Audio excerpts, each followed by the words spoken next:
안녕하세요. 병의박사 이혁재 원장입니다. 오늘은요, 이 병인 면역등과 항암 5번째 시간입니다. 이 화면 보시면 알겠지만, 뜸은 어디에 떠야 할까? 이것이 오늘의 주제예요. 뜸을 어디에 둬야 할까요? 당연히 경혈이죠. 보통 이 건강을 위해서 건강뜸을 뜨는 분들은 사실은 뭐 뜸자리 그렇게 신경 안 쓰고 좋다고 하는 곳 뜨면 되는데, 특히 그 암과 같이 좀 이렇게 심각하게 다가오는 그런 질병들은요, 이왕 뜸을 뜰 거면 좀 효과적으로 좋은 자리에 뜨고 싶은 그런 마음이 날 거예요. 그런데 아무리 효과적인 자리를 할지라도 결국은 경혈의 뜸을 뜨는 거죠. 그러면 경락과 경혈의 의미를 좀 아셔야겠죠?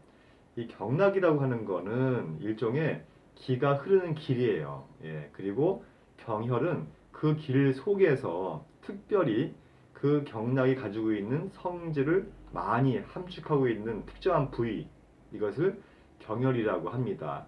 그래서 이 경락이라고 하는 거는요, 일종의 순행하는 거죠. 순행하는 것이고, 그래서 이 경락은 이 몸 안으로는 오장육부와 연관이 되어 있고요. 몸 밖으로는 피부와 연관이 되어 있어서 이 경락이 경락 속에서 기혈이 원활하게 잘 순행이 되면 몸이 건강하게 되는 것이죠. 피부가 건강하고 오장육부가 건강하게 되는 것입니다.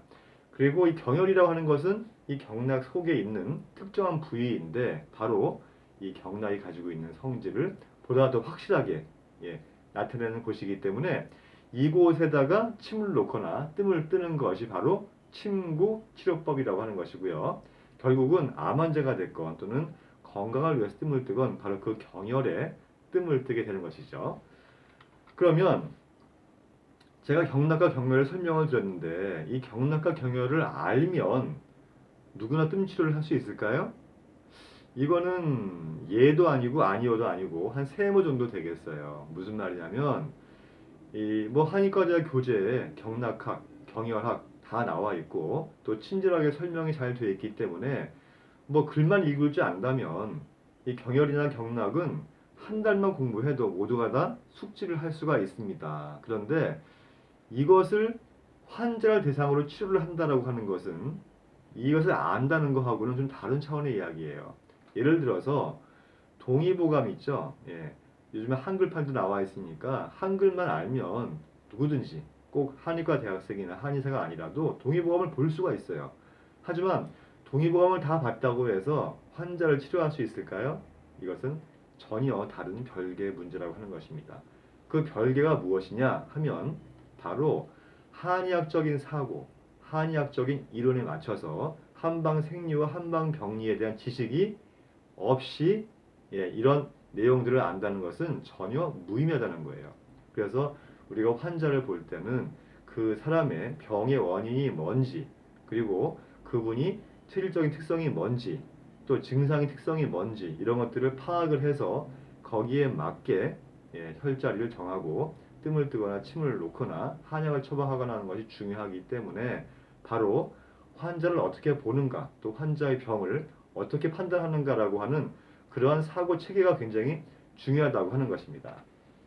그래서 제가 뜸을 뜨더라도 병인 면역 뜸이라고 말씀을 드리는 거예요.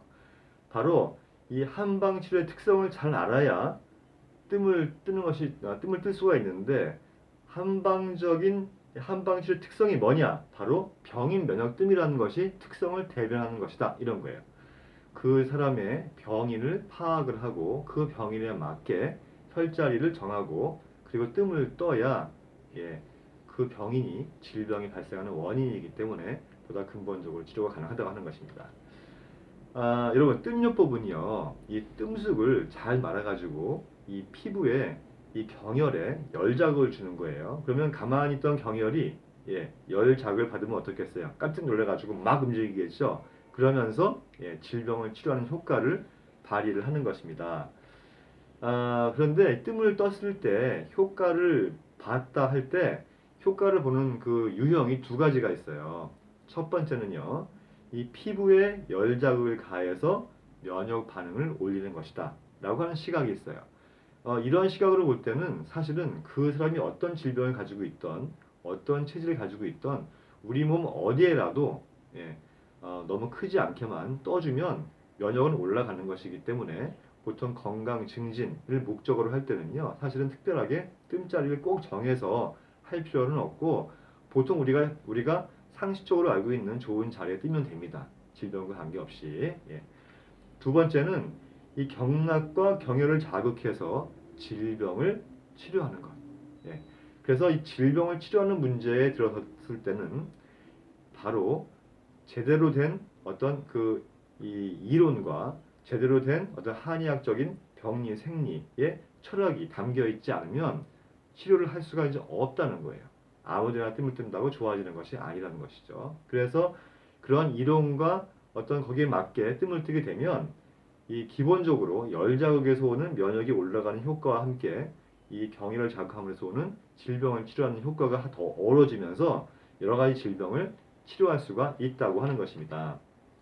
그래서 제가 지금 한참 설명드리고 있는 병인 면역뜸과 항암, 특히 이 병인 면역뜸은 어떠한 병인에 의해서, 어떠한 병의 원인에 의해서 그 사람이 암이 발생했는지를 일단 파악을 하는 것이 중요하다 하는 거고요.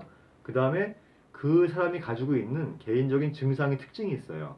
증상적인 특징이 있고 또 체력 상태가 있겠죠. 그 사람의 원기가 어느 정도인지 또 남녀의 특성이 있어요. 이런 부분들을 다 감안해서 그분만의 효과를 볼 수 있는 뜸자리를 처방을 해서 치료를 한다고 하는 것입니다. 그래서 이 암과 같은 무시무시한 병이라 할지라도 그 암이 발생할 수밖에 없었던 원인인 병인이 있고요. 또 그 병인에서 만들어진 그 특정한 그분의 증상이 있겠죠. 또 그리고 그분의 체력의 상태, 또 남녀의 특성 이런 것들을 모두 고려해서 그분에 맞게 뜸자리를 잡아서 뜸을 뜨는 것이 바로 병인 면역뜸이라고 하는 것입니다. 그래서 이 최적의 이런 뜸 시술로 인해서 결국은 암 환자도 이 뜸으로 증상을 다스리는데 도움을 줄 수가 있다는 것입니다. 만약에 어떤 질환이 여기 뜨면 돼, 또 어떤 병이 여기 뜨면 돼, 이런 백화점 나열식으로 뜸을 뜬다고 하면 그것은 제가 뜸을 뜨는 효과 첫 번째, 우리 몸에 어디를 뜨더라도 그 온열 효과로 인해서 면역성이 올라간다. 여기까지는 가능할지 모르겠지만 그 사람의 보다 근본적인 병의 원인을 해결하는 것들은 해결이 안 되기 때문에 반드시 한의학적인 이론에 맞춰서 병인 면역뜸을 떠야만 암과 같은 질환을 치료할 수가 있다고 하는 것입니다. 반드시 명심하시고요. 제가 슬슬 이렇게 말씀을 드리면 그럼 도대체 어디에 어떻게 떠야 된다는 거야? 난 지금 이러한 암을 앓고 있는데 내 관심을 가지고 보고 있는데 도대체 어디에 뜨는 거야? 너무 급하게 생각하지 마시고요. 제가 하나하나 차근차근 앞으로 설명을 드리겠습니다. 기대하세요.